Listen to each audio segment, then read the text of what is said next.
We'll call this meeting of the Craven County Board of Commissioners regular session for Monday, February the 1st, 2021 to order. Madam Clerk, if you will, please call the roll. Commissioner Mitchell? Here. Commissioner Smith? Here. Commissioner Liner? Here. Commissioner Mark? Here. Commissioner McCabe? Here. Vice Chairman Booker? Here. Chairman Jones? Here. If you will, please let's stand together as we salute our flag. I pledge allegiance To the flag. The flag. United States of America. America. To the republic. Which it stands. The nation. Indivisible. Liberty and justice. Loving God, you are author of life and origin of all created things. We ask that your grace and blessing be bestowed upon the men and women who have been called to serve our county on this Board of Commissioners. Help them to represent their constituents wisely with an eye toward safeguarding the deeper truths of human life that come only from you. Bless the people that they represent. Bless our country and our county. Help our commissioners to make decisions that will uphold the values of peace and justice in our land and throughout the world. We ask this in God's name. Amen.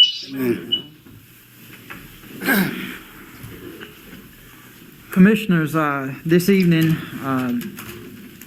as you see, we have one of our commissioners that are joining us by telephone, and so we will have to accommodate for that, and I ask you to please work with us as we try to do that. Also, in our agenda this day, before we approve it, I do want to add under, as a 2C, a chairman's privilege, to have an update from our health director, Mr. Scott Harrelson. Are there any items to add or take away from the agenda this evening? Here none, do I have a motion that the agenda be approved? So move. Second. I have a motion and a second. Any further discussion? Here none, all in favor signify by saying aye. Aye. Opposed? Motion passed. Thank you.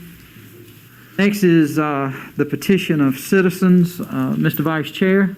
We have no citizens that have requested to speak tonight, sir. Okay, thank you. Next would be the consent agenda. You have the minutes of the January 4th, 2021 meeting and the January 19th, 2021 regular session. You also have the tax releases and refunds. Are there any items to pull? Here none, do I have a motion that we accept the consent agenda? So moved. Second. I have a motion and a second. Any further discussion? Here none, Madam Clerk, if you will, please call the roll. Commissioner Mitchell? Yes. Commissioner Smith? Yes. Commissioner Liner? Yes. Commissioner Mark? Yes. Commissioner McCabe? Yes. Vice Chairman Booker? Yes. Chairman Jones? Yes, thank you. At this time, I'm going to ask Mr. Scott Harrelson, our health director, if he will come and give us a update. Good evening, sir. Good evening, everyone. Hope you're doing well. Doing well. Yes, sir. Thank you for allowing me this time to give you an update. I know there are a lot of questions in the community, so it's good to get the latest and accurate information out there. We have seen an increase probably the earlier part of the month of January. I think January 4th was the case spike for the state of North Carolina. North Carolina was averaging over 90 cases a day. We never really got that high here, but we got close. We were over 80 cases a day. And today we are in the mid-50s. So still a lot of activity, a lot of COVID activity in our county. But if you look at the Bell graph of the cases, we are on a downward slant statewide and also countywide. So that's promising. Hospitalizations have decreased as well. I know at one point in time we were really high capacity with our COVID cases here at Carolina East, and they have subsided a bit. Still have people in there. They're still working every day with the COVID unit. And then Mr. Vite asked me to speak to the vaccine because everybody wants to know when it's going to be available and when can they get their shot. And what occurred was we were ramping up local capacity, as were a lot of counties across the state. And I think everybody did a really good job because evidently we cleared what was on the shelves, so to speak, in the state. At the time, we didn't realize it was just a bolus of what was held back.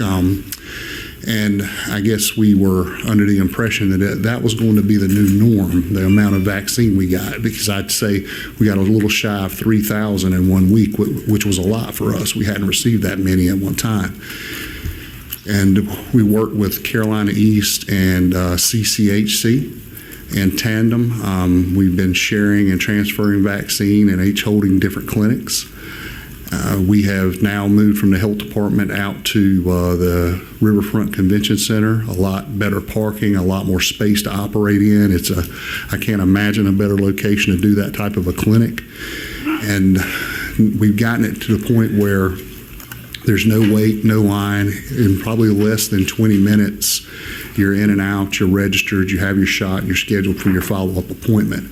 And the bulk of that time, honestly, is spent waiting after you get your vaccination to make sure there's no adverse reactions, which there have not been with either the Pfizer or the Moderna product that we've seen. So we ramped up productivity, and then the following week, the allotments across the state were cut. And I think that, we know now that most of them were just diverted to some larger scale mass clinics in other parts of the state. And then after that, the state came back with what I think is an improved plan where they gave us a baseline amount of new doses. Now, I don't want anybody to worry about the second doses. They have been coming as they should. Every first dose has a second dose match, and those have been coming steadily. So there's no issues with that. The first dose allotments for the next 3 weeks for Carolina East are 400. They were accustomed to getting at least 975 Pfizer. Now they're getting 400 Moderna. We at the health department are getting an allotment of 500 a week for the next 3 weeks baseline. That's new doses. We'll also receive second doses as well. Then there's a satellite site of Goshen Medical Center. Their baseline allotment is 100. They are actually moving from one office location to another, so they are unable to really do vaccinations now, so they transferred 200 of their doses to the health department, and we'll put those to use.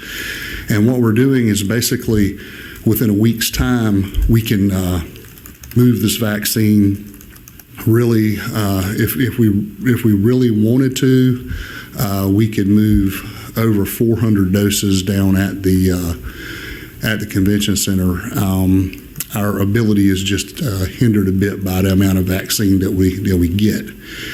Now, as far as being called, contacted, or how do you get an appointment, with CCHC or Carolina East, they're still calling patients because there's such a small amount of vaccine and such a high demand. With the health department, we have a call center that's open 5 days a week from 8:30 to 4:30. And then we also have online scheduling. And I know that goes quickly. For instance, we had close to 700 appointments posted this morning, and within less than 2 hours between the phone center and the online registration, they were gone.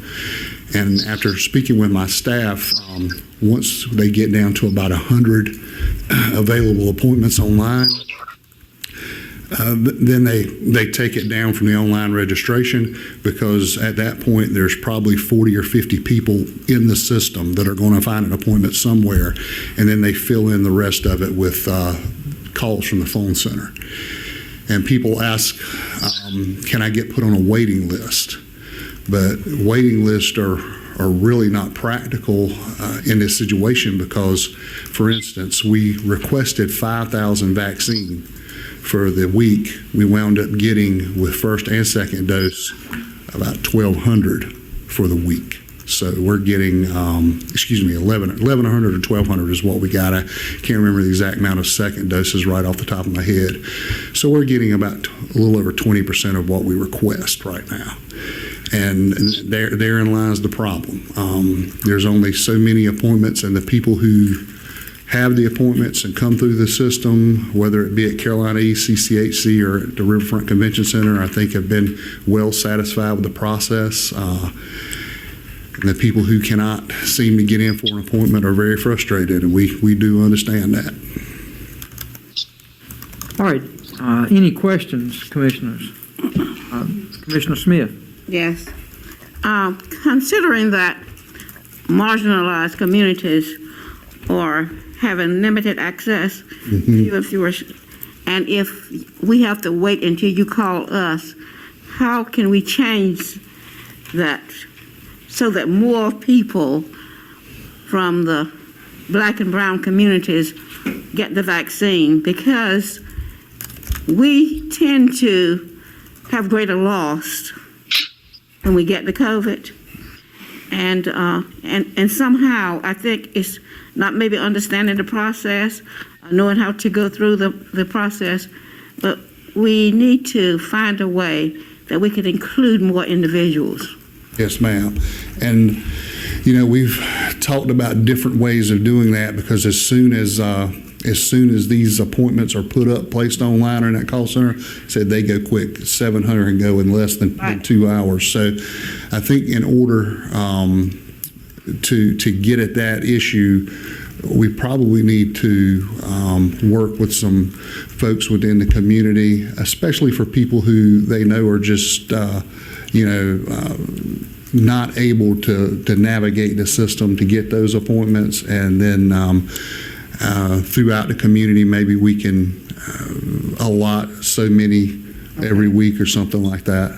I was considering doing that, but after your statement earlier, I determined that perhaps that was not a good idea. But if that is true, I'll be happy to work with the community, with people that I feel that need access, don't know how, or are having some problems.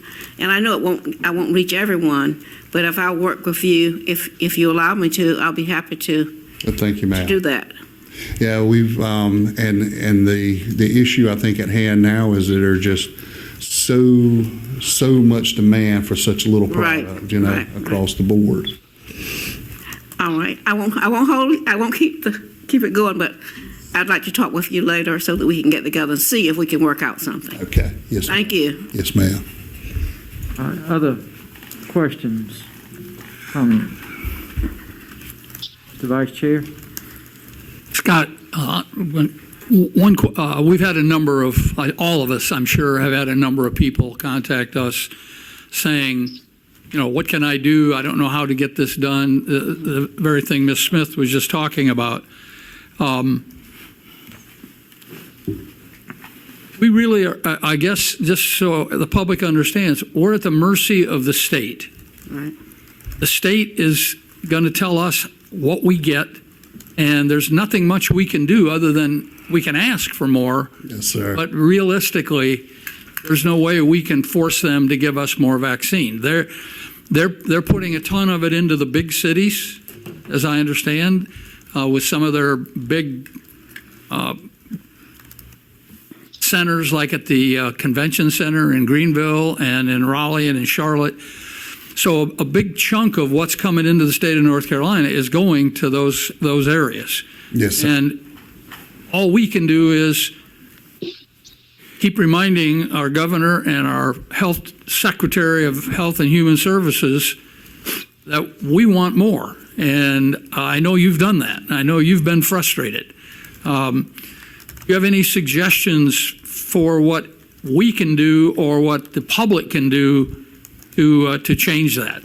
Yes, sir. Those good questions, good points for some things I need to. You lead me right into the next topic about how the state makes their decisions.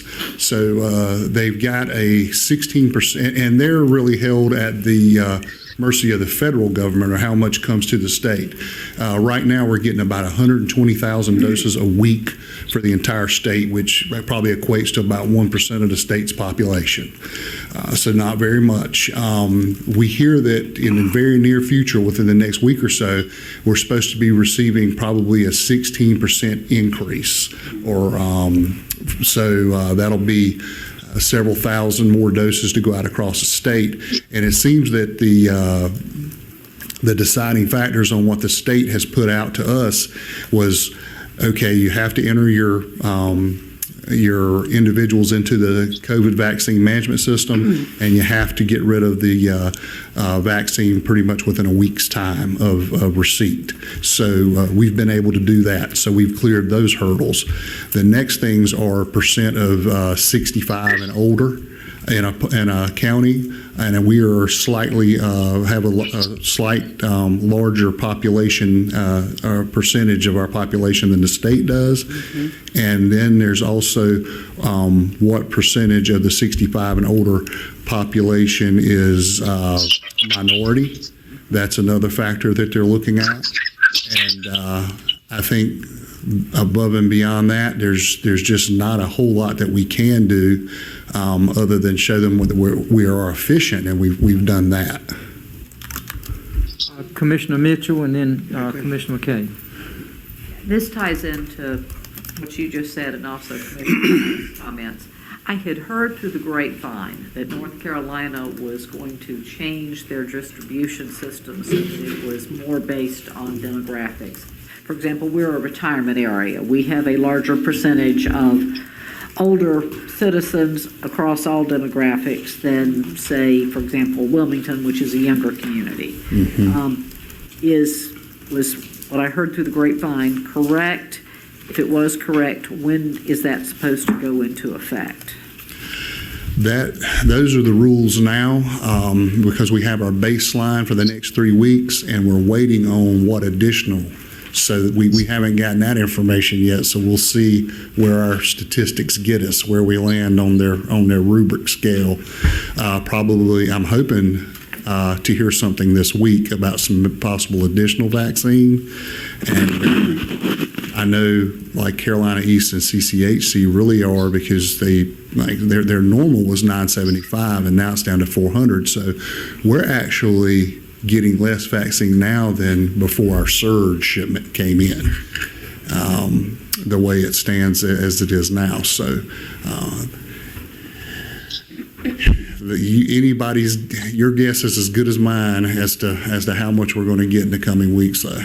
Well, one of my concerns is, they designated Greenville as a mass vaccine site. Well, that's great if you could drive.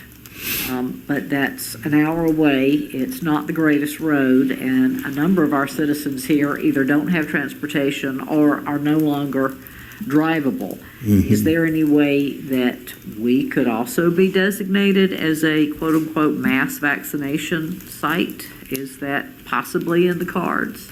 That's what we threw out, the 5,000, because we had heard through the grapevine that I think they were going to try to do like a 5,000 a week through that center. Right. And we said, well, with our local collaborative, we can too. You can do that.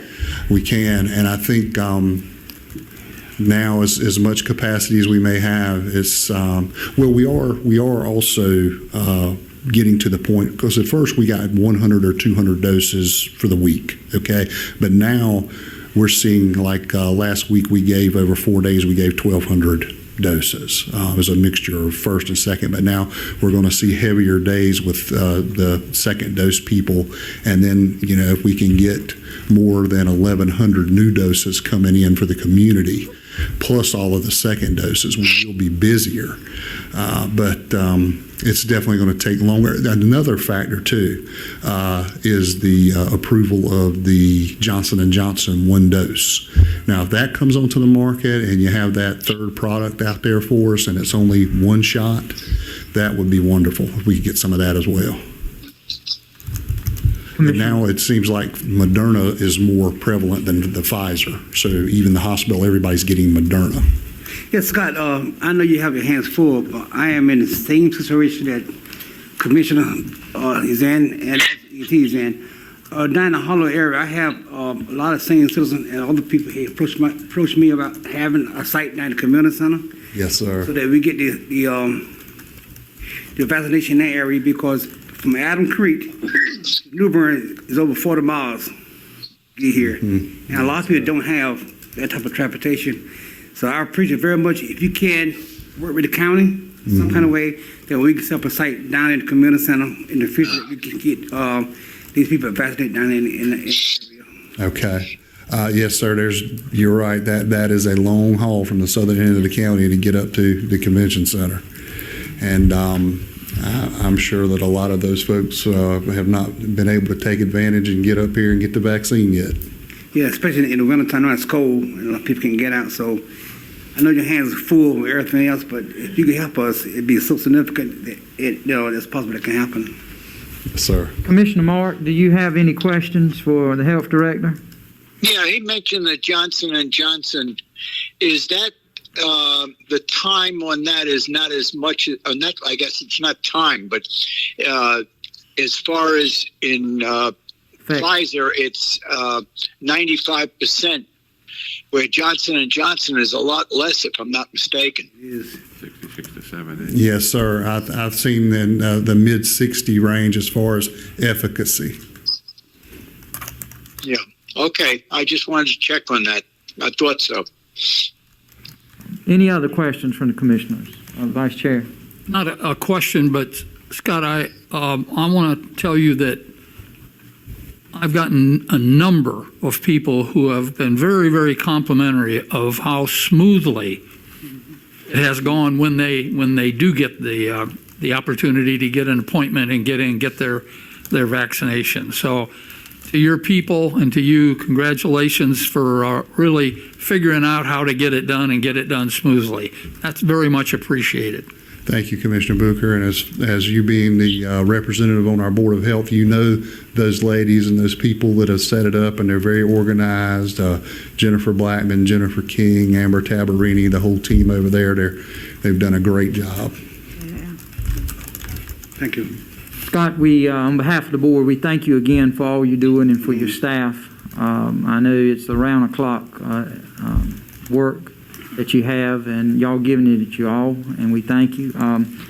I would like to ask, I think there is interest in learning more about how we go forward in the process, Mr. County Manager, and so maybe this week at some point we might be able to get together and have a conversation, and then we can reach out to some of the commissioners that have voiced some concerns here today, and just kind of see if we can come up with a plan and work with you. Well, it may be the only way that we really do get any additional doses is to come up with something for the historically marginalized populations, and maybe if we could put something special together for them, and may garner us some extra doses just for that. Yes, sir.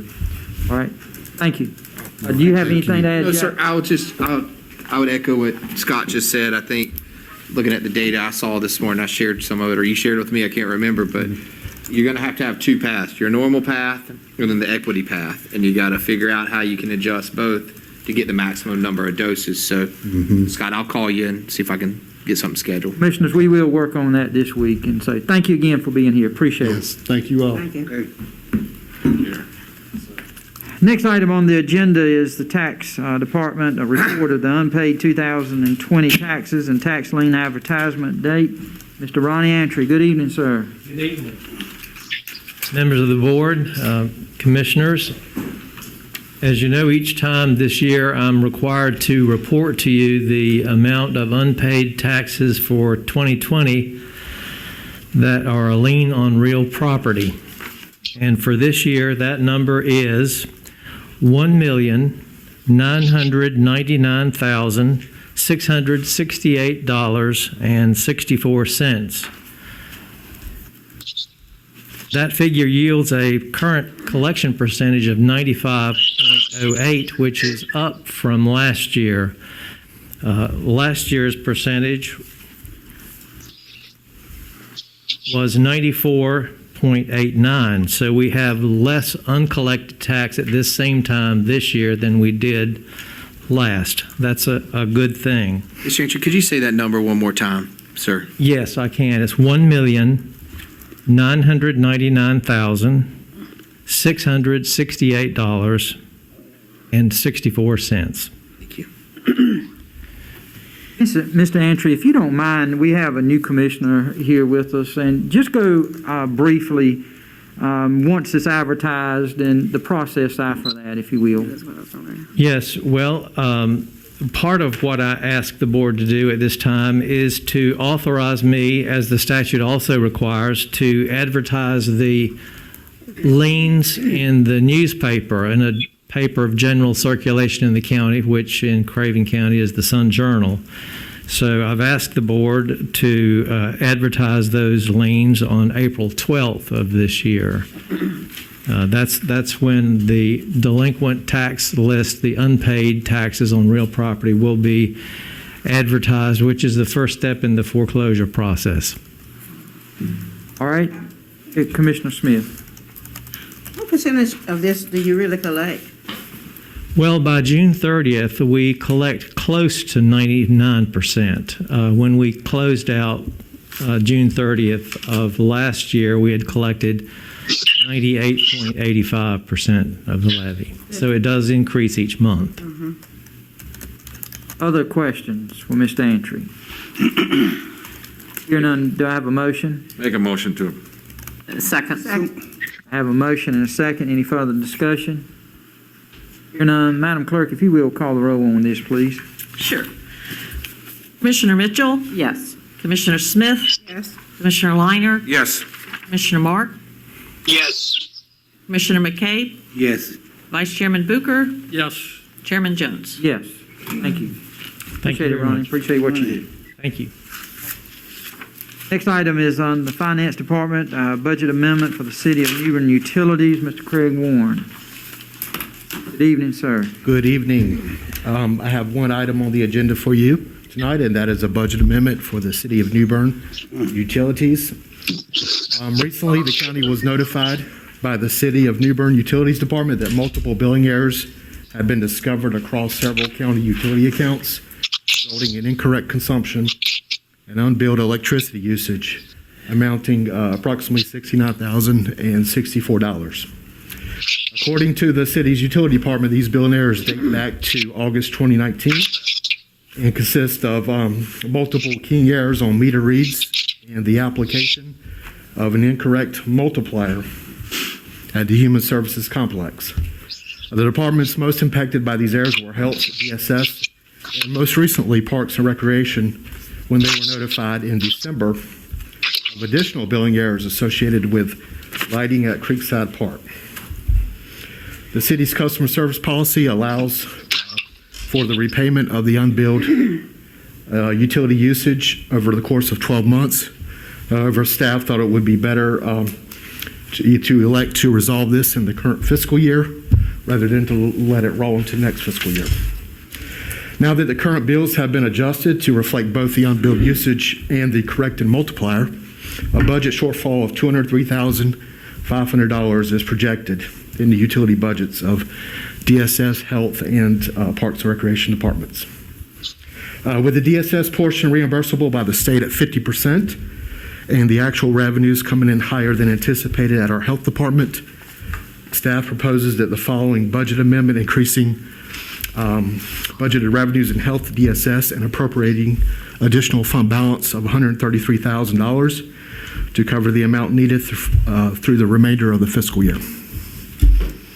All right, you've heard the request or the questions from the board. Commissioner Liner. You know, this is BS. Really teaks me off. I mean, 18 months of errors, and we're supposed to eat it without any questions? I mean, I just can't believe this, that we're going to allow this to come forward. I mean, what documentations have they showed you? What documentations have they showed to where they've made this mistake? And where did they increase the funding? And I'd like to see what other facilities have had these errors. Are we the only ones? Do we have other businesses out there that they've done this to? The answer to that is yes. Well, we haven't seen it. Well, I just happen to know a business in town that got a bill, a back bill similar to what we're looking at here, that when he got it, he said he about had a heart attack because he said, there's no way I can pay it. And, they spread it out over a year or whatever for him. I guess that's their practice, right, Craig? Yes, according to their policy.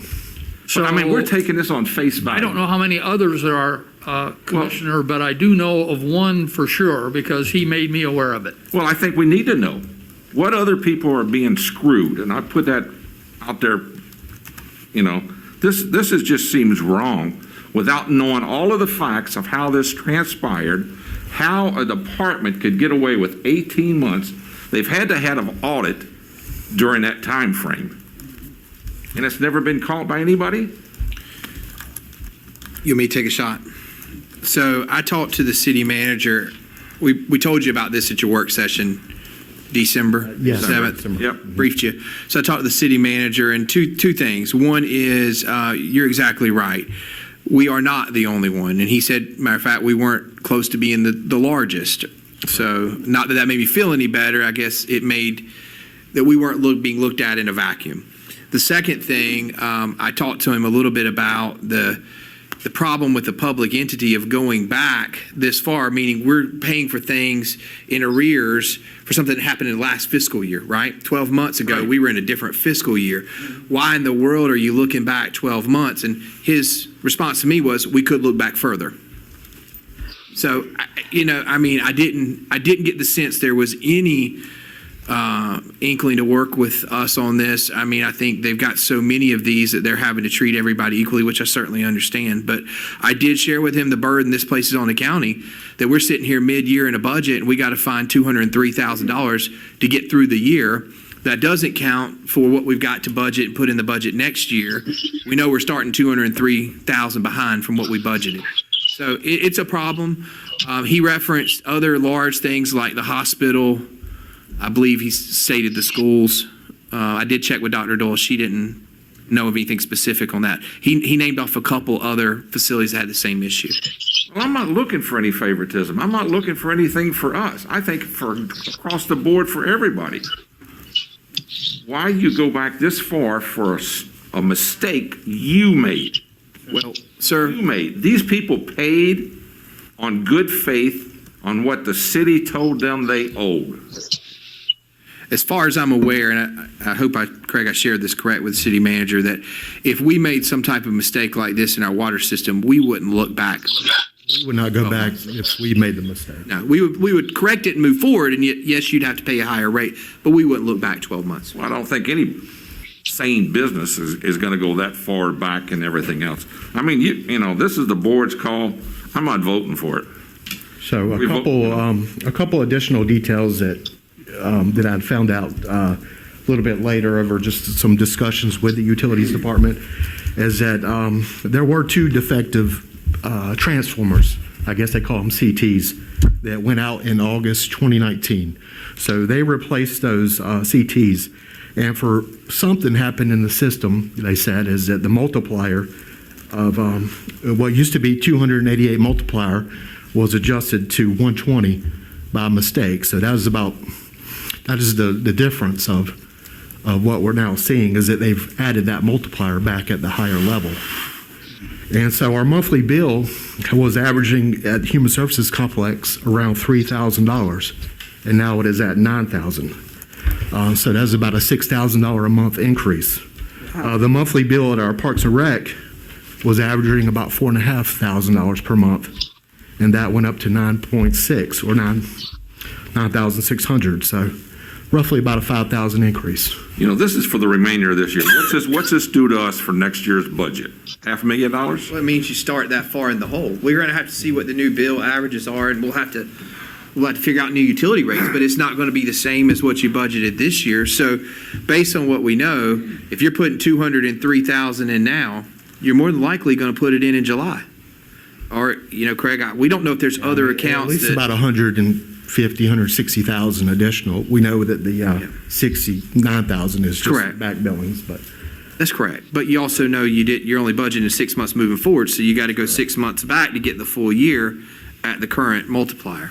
Commissioner Mitchell, Well, number one, this does not inspire confidence in City of New Bern government electric billing department. So I guess I have two questions. All right, number one, have they ever gone back to see if people overpaid and returned the monies to them? And number two, 18 months ago, we were sitting fat, dumb, and happy, assuming we were billed correctly. How do we know that they have quote-unquote fixed the problem and that we are being billed correctly now? I'd sure like to see some proof positive that they have fixed the issue, because if they haven't, I don't want to be doing this a year and a half down the road. They surely didn't talk to me about overpayment, but I did ask them. I'm sure they didn't. But I did ask them to kind of take a look at all of our accounts because we want to ensure that we are paying the right rate on all of them because we don't like to be hit with surprises. Commissioner Smith. If I'm understanding what you're saying, that a transformer went out and they calibrated it incorrectly when they fixed it.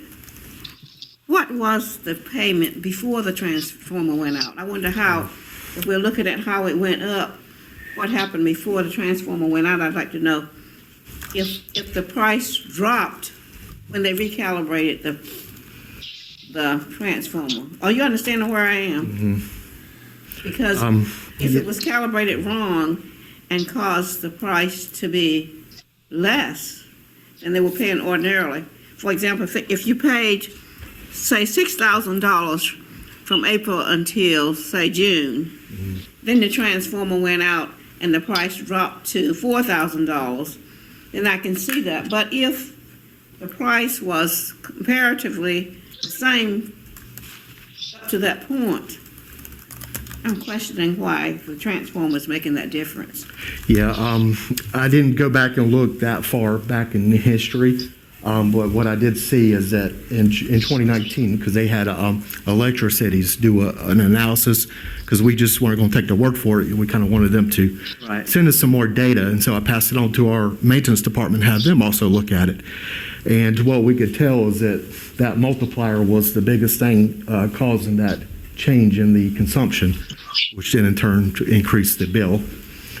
And so it, like I said, you was averaging $3,000 a month over at the Human Services Complex, and once that multiplier was reapplied at the higher level, it's averaging $9 right now.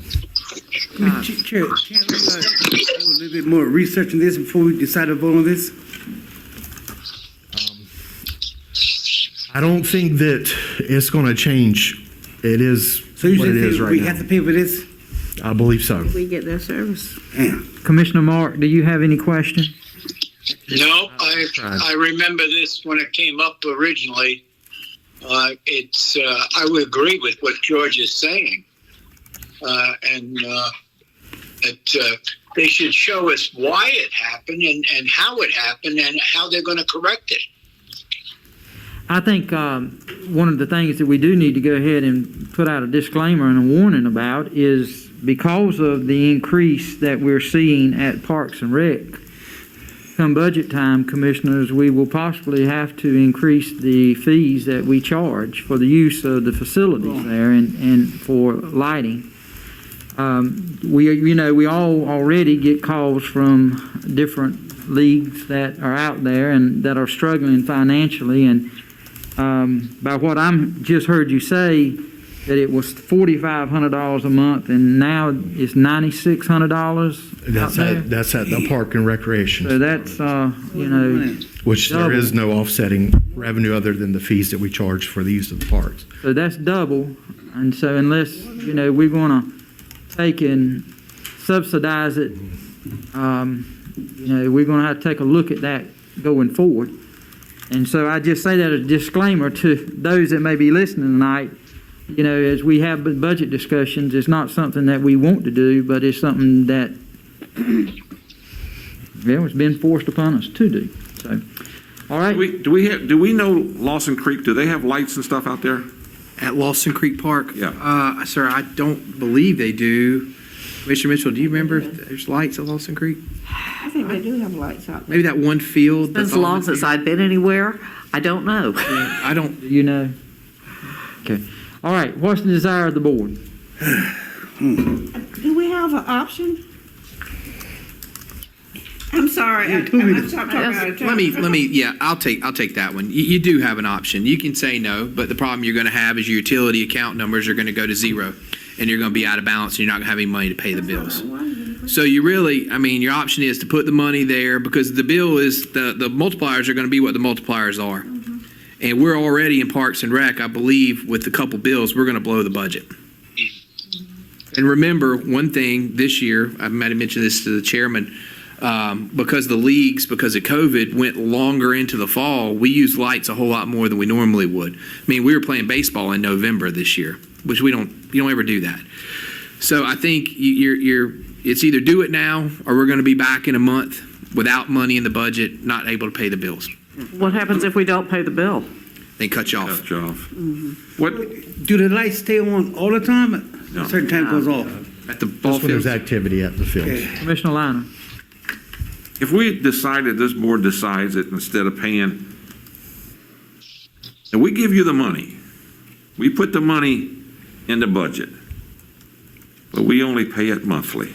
We don't give them one lump sum of money Well, that'll work. Over 12 months? over 12 months.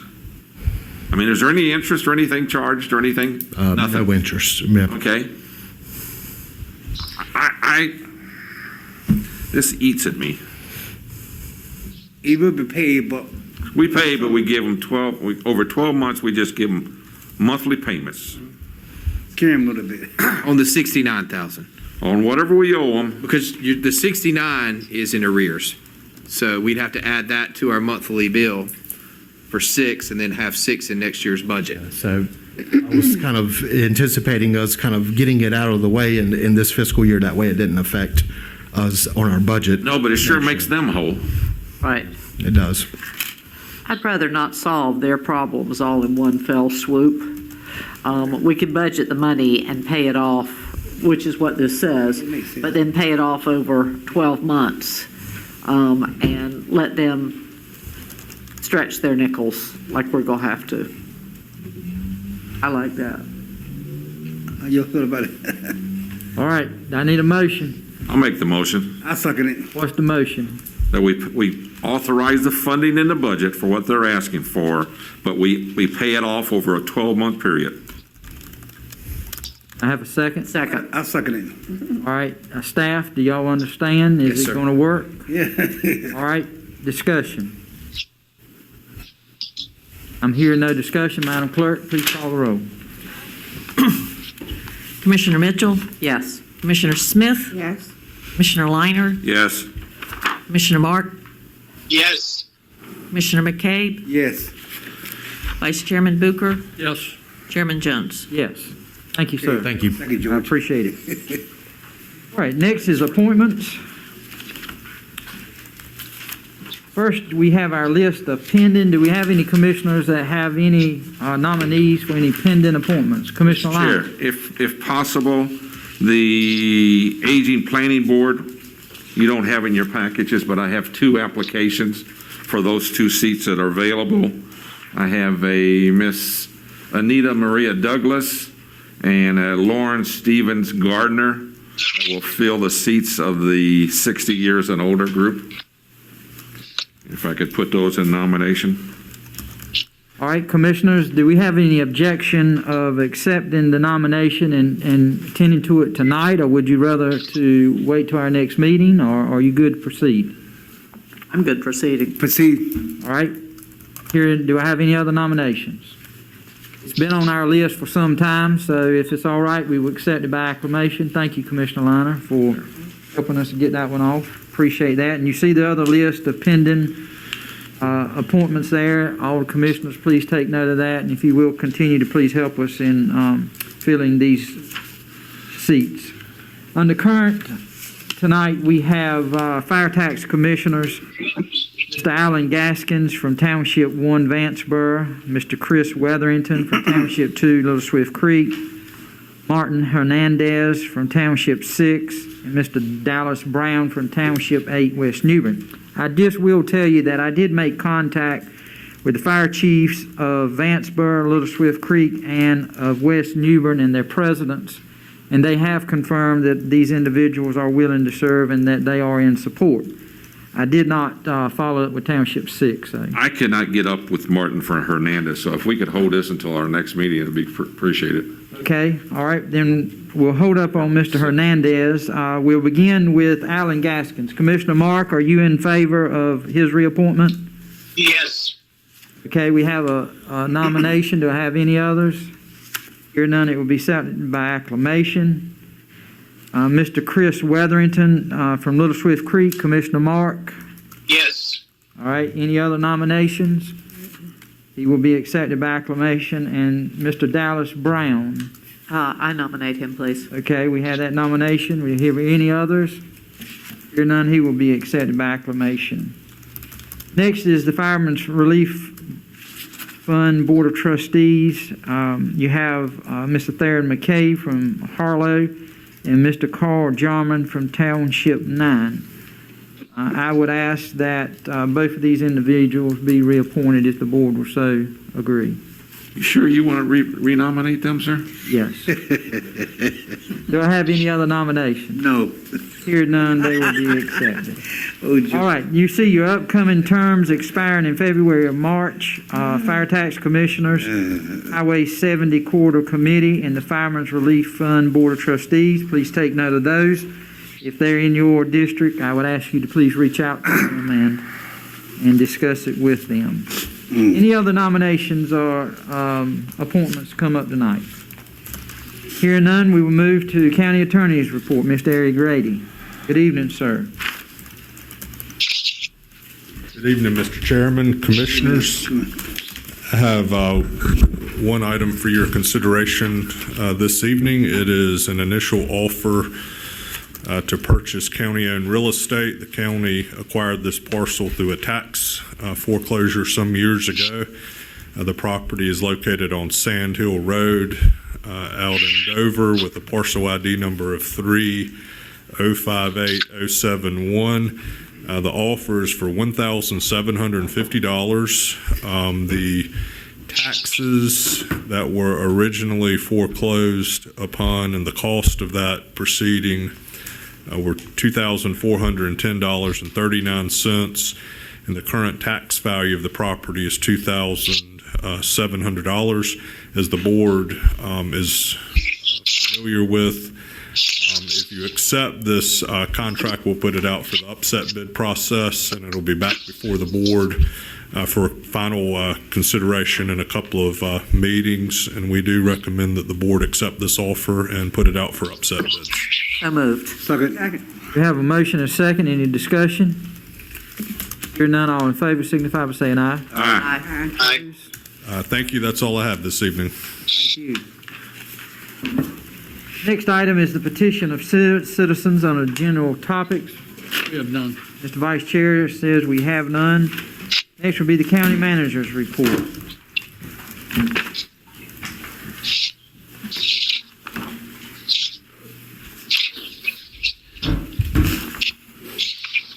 Thank you, Mr. Chairman. Commissioners, pleased to be here with you tonight. Sorry, I got a little disorganized on the walk up. Mr. Warren, if you'd like to, let's go ahead and handle this first. Pleased to present to you tonight the annual comprehensive annual financial report for Craven County, fiscal year ending June 30, 2020. We are very happy to put 2020 behind us. This is the last piece of financial accounting that has to go forward. The reason we give it to you tonight is we give it to you 2 weeks in advance of the presentation from the auditor, which will be at your next meeting. So this document is a bit laborious to read. So we're giving it to you well ahead. If you can develop your questions, they will be here to make a presentation. I will steal their thunder and tell you I'm really proud of Craig and the finance team for, again, producing a clean audit, met all the standards set forth by the LGC in the state of North Carolina. So, Craig, thank you for your hard work, you and your team downstairs. So without that, I'll pause on that one till next week or next meeting, and I'm going to pick up on a couple items we had pending. Mr. County Manager, Yes, sir. if I may, I would ask the board to make sure you read all of it, but go to page 17 when you go home, just make note of that.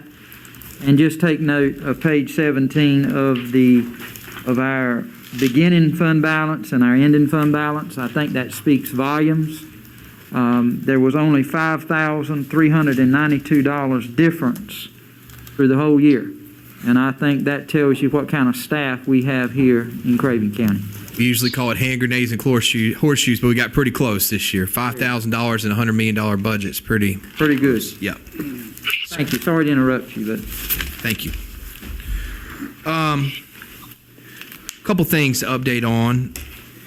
Just before the meeting, and I want to apologize for not having read it more clearly, but we have received correspondence back from the State Attorney General's office, which I will share with each of the commissioners in reference to our letter to him regarding Suddenlink.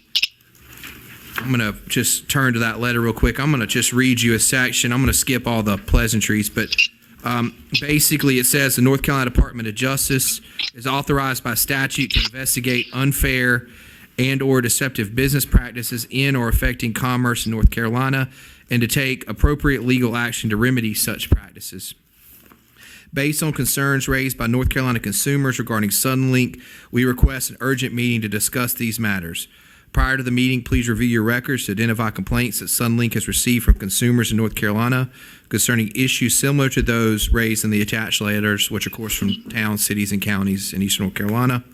We would like to discuss the volume and general nature of these complaints and the steps Suddenlink has taken to address those complaints. We are interested in hearing about the age and condition of the equipment and infrastructure that serves these towns and cities and the steps Suddenlink is taking to actively monitor and address capacity issues on its network. Please ensure that a person who can communicate with our office about these concerns responds within 7 days of the date of this letter to coordinate a mutually agreeable time to meet. So that's sort of the meat and potatoes of it. I think that was exactly the intent of what this board decided when you asked for this letter to be written. I was quite frankly surprised at the quickness that the Attorney General took it. I think it's a good thing. I will tell you, we've continued to have good conversations with Suddenlink. As you're aware, I mentioned last time, Vice Chair Booker and Chair Jones met with myself and one of the vice presidents. We're continuing to have communication. If you would continue, when you get complaints from citizens, ask them to put that either in an email or a letter to my office so we can keep those in a file, and I can also send a copy to Suddenlink so they can address it. Okay. I mentioned, I believe at the last meeting, that we were probably going to be in need of another work session. Just while I have you here as a captive audience tonight, I'd like to check your calendars for March 15th. That would be the third Monday in March, and it would be immediately following your regular county commissioner meeting. What time? Normally about 10:30. Okay. I think 10:30 to 2:30. I don't think it'll be a crazy one like we had back in December. I think just a couple hours. And just a couple things. You're good, Commissioner Booker? Okay. A couple things to talk about. Reval, that'll be a time we'll need to kind of hear from Mr. Antry about where we're going. Gene, you and I were talking about a project, Havelock project that you'll need to address, and just some other small things going into budget just to get wrapped up. So this is a full day or half a day? I would say 10:30 to 2:30. That works for the commissioner's schedule. Yeah. Yeah, sure. We'll have lunch here. Okay. Thank you. Yeah, McCabe will be here. Of course, I think everybody will be here. Oh, they got lunch. She'll be here. And I'll bring my all right, everybody good with that? Got a comment? Okay. All right, I think we, I have one in my purse. Okay. Mr. Chairman, I think that's everything I had. if I may ask you before you sit down. Yes, sir. Could you give us an update on the reentry program? I know we, as a Board of Commissioners, invested $20,000 of taxpayers' money into this program at the end of last year. And I've heard some conversations, and I don't know if you have been updated on some things, but maybe bring us up to date on I what. can. Thank you for asking that. Yes, we did spend $20,000. If you remember, I came back in November. There was some untimeliness of an RFP coming from the state so that someone can take the administrative control of the reentry council. Based on my conversations back in November, the COG, who had been the administrative agent of their grant, which funds the reentry council, had decided they no longer wanted to participate in that program. It was viewed that the college where Mr. Singleton's employed and most of the work of the council happens would be the next group to take on the grant. At the time, I was made aware that it was days away from the RFP being issued, and when it got issued, it'd be a month, and everything would be done by January 1st. Last week, I heard the RFP had just dropped. So January 20-something. RFP that was supposed to drop just a couple days after in November dropped. So they're now believing that by March 1st, the college can respond to the RFP. They can become the fiscal agent of the grant. They'll manage the staff and move forward into happiness. The challenge, Mr. Chair, I did speak with a board member from the Reentry Council today. They still have a funding gap between last week when we made the last payment and March 1st, and we've exhausted all the revenue the board put forward at that time. So we're $10,000 short. There's going to be a delta in between. So what I'm hearing is, well, let me ask it this way. Are there any funds from the college that they have that they can put towards I this? spoke with Dr. Stats. They do not have anything they can put forward. He did a deep scrub with his finance staff and with some of his deans that are involved with this. They could find no money to assist in this issue. So the result then would be that there would be no active reentry program.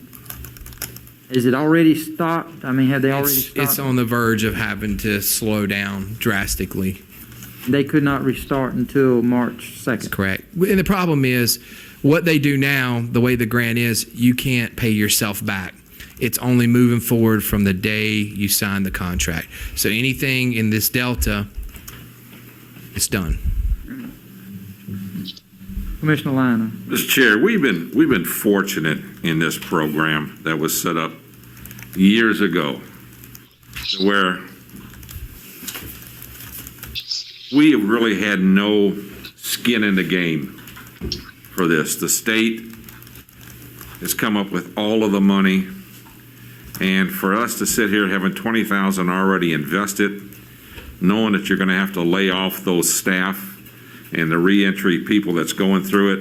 I mean, the numbers are not great, but they're not bad for having a new one. I think we're still better than anybody in the state on running a reentry program. So I would make a motion that we authorize the $10,000 and move forward. And think about it, budget time. We may want to have skin in the game to where we got ownership of this, other than passing it.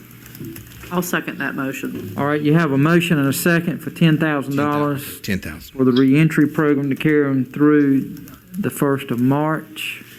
Discussion. Sir, just to make sure I'm clear, I want to grab my notes. We would still use the COG in the interim, since they're already set up with the payroll and everything to pay the individuals. So we would take the money. They would tell us what that payroll is. We would release those funds only for that payroll until they get their grant or March 1st happens. But Chairman, what happened after the March? State's grant comes forward. They get I believe it's a $225,000. We can cover them for until end of March. That's right. Okay, You got to cover this I got you. interim period. Otherwise, the program goes away. It'd be deceased. Well, okay. This was something that former Commissioner Sampson championed and worked hard on, him and former Commissioner Dacey. They spent a lot of time in it, and I think Good idea. the prior board and this board has shown support of this cause, and I think this is the right thing to do to make sure it continues. So, any other discussion?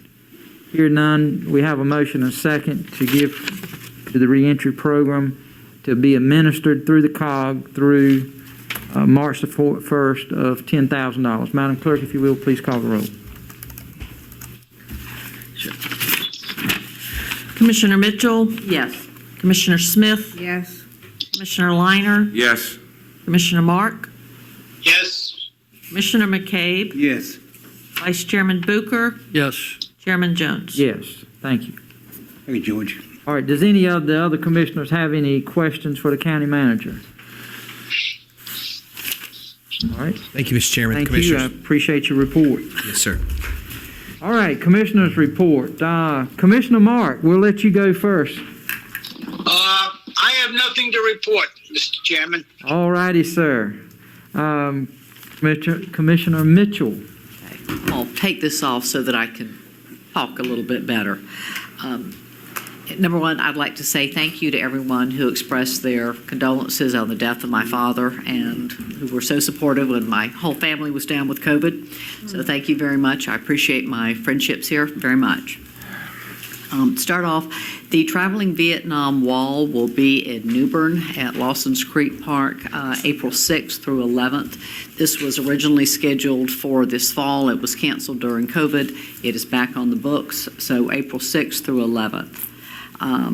Second, the ribbon cutting for the law enforcement simulator at the Volt Center. It will be under the auspices of Craven Community College. The ribbon cutting for that is the 9th of March at 2 o'clock. So please put that on your calendar. It is a significant step forward to enhance the conflict resolution capabilities of our local law enforcement agencies to make a safer and better prepared and better for our citizens and communities law enforcement capability. Third, Senator Tillis has just announced that there will be a $103 million grant, $102.999 million grant from FEMA to the North Carolina Emergency Management Agency to aid in the distribution and vaccination for COVID. So this has just been announced today. And last one, I would like to ask the commissioners to think about adding an item to the agenda for the March working session, and this would be on the current prohibition about all two-axle vehicles going to our convenience sites. Right now, we have an ironclad rule, no two-axle vehicles. This is a significant inconvenience to some of our citizens who have one trailer. It's a big one, and they can't use it at the convenience sites. So I'd like to open it up to the county to come back with perhaps some more flexible options, and if the commissioners agree, put it on the agenda for March. All right, just for clarification, you want that at the first meeting in March or at the work session? At the working session. At the work session, all right. The Vietnam, April 6th, what time is it starts? I don't know. They'll find bring it in on a cavalcade, and they'll set it up, and I'll find it then. yeah. Thank you. All right, thank you, Commissioner Mitchell. And we do extend our continued prayers to you and your family. Thank you. Commissioner Liner. Sir, I have a couple of things. If you would, get one of these. This is a PowerPoint that was presented when we went through our workshop at Trillium last week on the 26th. I've asked Dave Peterson through the manager to bring him forward here at our next meeting in the morning. And it's going to be about a 1-hour session, so I think we put him on the end of the day to do that. And I think it's important for all of us to be able to understand the Medicaid transformation is coming about. It's happening. It's going to go live next year. There's a lot of stuff in there. There's a lot of information in there.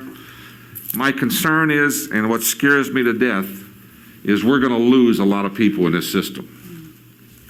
I mean, it's so much garbage of what's going on and what's happening.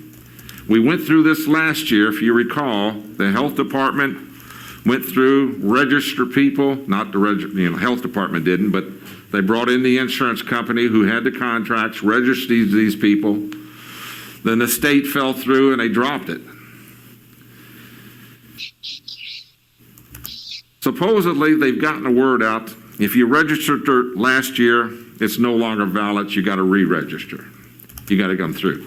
But the people they're dealing with are the handicapped, the mentally retarded, and mental issues. So they're not going to understand it. Their caregivers, sure, they should be getting there. It just concerns me. Trillium is going to take over the worst part of this. They're going to take over the high critical mental cases from cradle to grave. Before, it was only the mental health part of this. Now it's the whole health. So whole health, everything. Doctor's appointments, everything. They have to have contracts with every pharmacy. They have to have contracts with every provider. There's going to be 5 different call centers for people to call. Transportation, appointments, medicine. It's just unbelievable. And I think we all need to hear what's going on because of our community and the age group that we have in here. And we have a good number of patients in Trillium from this area. So I've invited him, talking to the manager, to bring him in. He was due to come in here anyway to give us our annual report. We're just going to add this to it. But like I say, it's going to be about an hour. I thank each and every one of you for submitting your 10 priorities. I think you've seen the email that came out on Friday. They cut that to 5 priorities. And if you looked at it, we had, I think, 3 of the top 5 priorities that we generated as our number 10 made up those priorities. So we were in line with the rest of the state on what the priorities are. So I thank each and every one of y'all for setting that up. And, Mr. Chairman, I think that's it, sir. All right, thank you. Commissioner Smith. Well, it was my intent to appeal to my district to accept taking the COVID vaccine because it's so important to our community and it's lacking there. But considering that we don't know right now how the process is going to work, I'm going to wait and talk more with Scott before I make that appeal.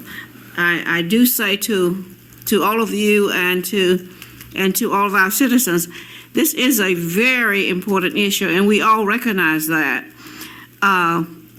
But some of our communities are more susceptible to this COVID vaccine, and more damage seems to happen to them when it comes. So I want everyone to take the vaccine, but I want those people who are vulnerable, some people who are reluctant to take it because of side effects, I want them to know that I have taken the vaccine, the first one. I take the second one tomorrow with little or no side effects, a little bit of a sore arm. I've done research and I find that I found nowhere that anyone had died from it, from taking the vaccine. But people are dying every day that are being reluctant. So I'm appealing to everyone, if you have the opportunity to take the vaccine, please do so and do it as quickly as you can. And I will be getting back with you and people of the community to see what we can do to work that out. Yes, ma'am. And we will have those discussions this week and get back with you and Thank you. Commissioner McKay. All right. Commissioner McKay. Mr. Chairman, I don't have anything to report at this present moment. All right. Vice Chair. I have nothing, sir. All right. I don't think I have anything this evening either. So, Ms. County Manager, anything else you got? No, sir. Thank you. Hearing nothing, do I have a motion we adjourn? So moved. Second. Have a motion, a second. All in favor, signify by saying aye. Aye. Opposed? We stand adjourned. Thank you.